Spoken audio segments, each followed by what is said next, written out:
अब बात की हमें कौन सा गियर लगाना है, तो वहाँ पे हमें क्या करना है, अगला टायर यहाँ से निकला, मैंने क्लच को छोड़ा और रेस को यहाँ से देना शुरू किया। डिसबैलेंस हो जाती है या फिर एकदम से बंद हो जाती है। उसका मेन कारण यही होता है, या तो हम पूरा क्लच मैंने दबाया, गियर को डाउन शिफ्ट किया और ब्रेक को छोड़ दिया। अगर आप लोग भी बाइक चलाना सीख रहे हैं और आप लोगों से भी ब्रेकर क्रॉस करते टाइम बाइक या तो बंद हो जाती है या डिसबैलेंस हो जाती है, तो आज की वीडियो स्पेशली आप लोगों के लिए होने वाली है। आज की वीडियो में हम जानेंगे कि ब्रेकर क्रॉस करते टाइम हमें बाइक को कितनी स्पीड पे रखना है, कौन से गियर में रखना है और किन किन बातों को हमें ध्यान में रखना चाहिए। राम राम भाइयों, स्वागत है आप सभी का आज की हमारी इस नई वीडियो में। उम्मीद करता हूँ आप सभी अच्छे होंगे। दोस्तों, जो ब्रेकर्स होते हैं वो डायरेक्टली या इनडायरेक्टली पब्लिक की सेफ्टी के लिए ही होते हैं, लेकिन कई बार हमारी कुछ गलतियों के कारण यही ब्रेकर्स दुर्घटना का कारण बन जाते हैं। तो आज की वीडियो में इसके बारे में जानेंगे कि क्या हमें करना है, क्या नहीं करना है। तो ज़्यादा समय खराब ना करते हुए चलिए वीडियो को शुरू करते हैं।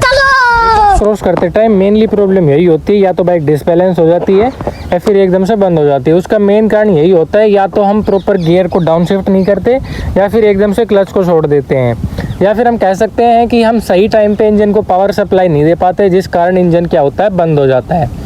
तो आइए एक बार पहले समझते हैं, फिर प्रैक्टिकल करके देखेंगे। तो इस वीडियो में हम दो टाइप के ब्रेकर्स की बात करेंगे। पहले ब्रेकर वो जिनकी हाइट बहुत ज़्यादा होती है, यानी कि जहाँ पे हमें स्पीड को बहुत ज़्यादा स्लो डाउन करने की ज़रूरत पड़ती है। सेकंड नंबर पे आते हैं जो कि थोड़े स्लोपी होते हैं, यानी कि जिनकी हाइट कम होती है। वहाँ पे हमें बाइक को बहुत ज़्यादा धीरे करने की ज़रूरत नहीं है, बहुत ज़्यादा गियर डाउन शिफ्टिंग करने की ज़रूरत नहीं है। फर्स्ट टाइप के ब्रेकर्स की अगर हम बात करें, या कह सकते हैं जो कि ऊँचे होते हैं, जहाँ पे बाइक को ज़्यादा स्लो डाउन करने की ज़रूरत पड़ती है, तो वहाँ पर हमें क्या करना है, जैसे ही आपको दिखे कि आगे कोई ब्रेकर आने वाला है, दूरी पे कोई ब्रेकर है, तो आपको एक्सेलरेशन को कम करके बाइक की जो स्पीड है उसको स्लो डाउन कर लेना है, कम कर लेना है। फिर क्या करना है, क्लच को पूरा दबा करके डाउन शिफ्टिंग करनी है। अब बात की हमें कौन सा गियर लगाना है, तो वहाँ पे हमें क्या करना है, सेकंड गियर लगाना है। क्यों? क्योंकि फर्स्ट गियर में जो है वो पावर तो बहुत ज़्यादा होती है लेकिन स्पीड नहीं होती है, तो वहाँ पे चांस होता है कि हमें झटका लगेगा, क्योंकि हम एकदम से स्पीड को जो है वो नहीं मेंटेन कर पाएंगे जो हमें करनी चाहिए। थर्ड गियर और फोर्थ गियर की अगर हम बात करें तो वो हमें इसलिए नहीं लगाना है क्योंकि उनके अंदर जो है वो पावर तो कम होती है लेकिन जो स्पीड होती है वो ज़्यादा होती है। तो अगर हम थर्ड गियर में या फोर्थ गियर में ब्रेकर से बाइक को उठाने की सोचेंगे तो हमारी बाइक जो है वो झटका दे करके बंद हो जाएगी। और अगर हम स्पीड की बात करें कि हमें बाइक को कितनी स्पीड में रखना है, तो उसका ऐसा कुछ फिक्स नहीं है कि यार हम 5 की स्पीड पर रखें, 10 की स्पीड पर रखें, क्योंकि जब आप बाइक राइड करते रहते हैं तो आपको स्पीडोमीटर में देखने का इतना टाइम नहीं मिलता कि आप यहाँ पे देख सकें और उस स्पीड को मेंटेन कर सकें। तो ये चीज़ आपको इतने ध्यान में रखना है केवल कि आपको इतनी ब्रेकिंग करनी है कि आपकी बाइक का जो फ्रंट टायर होता है वो बिना एक्सीलरेशन दिए ब्रेकर को क्रॉस कर जाए। मतलब आपको इतने ब्रेक दबाने हैं, बाइक को इतनी स्पीड में रखना है केवल कि आपका जो बाइक का फ्रंट टायर होता है वो ब्रेकर को क्रॉस कर जाए बिना एक्सीलरेशन दिए।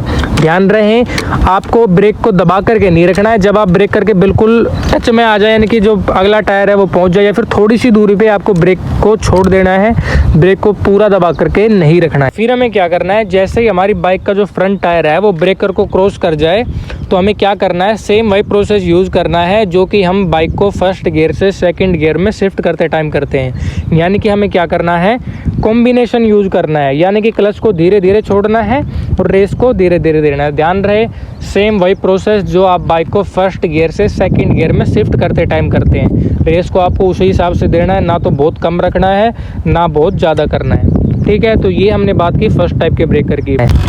सेकंड टाइप के ब्रेकर की अगर हम बात करें, जो स्लोपी होते हैं, जहाँ पे हमें बाइक को बहुत ज़्यादा स्लो डाउन करने की जरूरत नहीं पड़ती, वहाँ पे यार सिंपल सा प्रोसेस होता है, छोटा सा प्रोसेस है। सबसे पहले आपको एक्सेलरेशन को कम करना है, क्लच को पूरा दबा करके गियर को डाउन शिफ्ट करना है। और डाउन शिफ्ट बहुत ज़्यादा नहीं करना, केवल एक गियर करना है। अभी हमारे पास बाइक जो है वो स्प्लेंडर है तो उसमें 4 गियर है, तो हमें क्या करना है, थर्ड गियर में लगा लेना है। और वहाँ पे हमें बहुत ज़्यादा ब्रेकिंग करने की जरूरत नहीं है, हल्का सा ब्रेक लेना है ताकि स्पीड जो है वो स्लो डाउन आ जाए।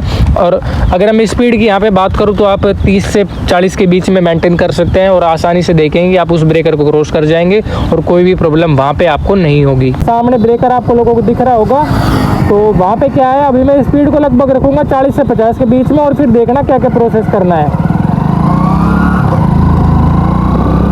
देखो, जैसे ही वहाँ पे हमें दिखा ब्रेकर आ रहा है तो क्या करना है, सबसे पहले रेस को थोड़ा सा कम कर लेना है। ठीक है, अभी मैंने रेस को थोड़ा हल्का कम किया, जैसे ही पास में पूरा क्लच मैंने दबाया, गियर को डाउन शिफ्ट किया और ब्रेक को छोड़ दिया। जैसे ही फ्रंट टायर छोड़ा, रेस को मैंने देना शुरू किया और क्लच को छोड़ना वापस शुरू किया। देखो अभी फिर से एक बार इस चीज़ को हम प्रैक्टिकल करके देखते हैं। अभी हमने बाइक को स्टार्ट कर लिया है। बाइक को स्पीड को जो है वो मैं मेंटेन करूँगा लगभग 40 से 50 के बीच में। तो चलिए चलते हैं। थोड़ी हवा ज़्यादा चल रही है तो यार ऑडियो क्वालिटी थोड़ा माइंड मत करना वीडियो को।